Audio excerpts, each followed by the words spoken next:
olmaan kee ulfaate ka'anaaf finaa oolte rakkinaaf gadadoo kan nafaan ergite anuu humnan qabu waa tokko siif godhu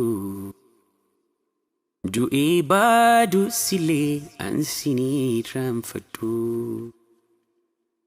hunda dandeessuu koo yaa bara fakkaattu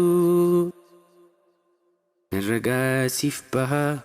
kan akka kee hin jirtu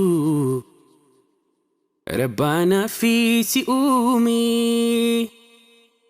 hunda kee tuttulchee keessa kee fi bifa kee wal qixa bareechee jireenyi koo marri jireenyi dachiidha si malee naan ta'u waa hundi waa maraa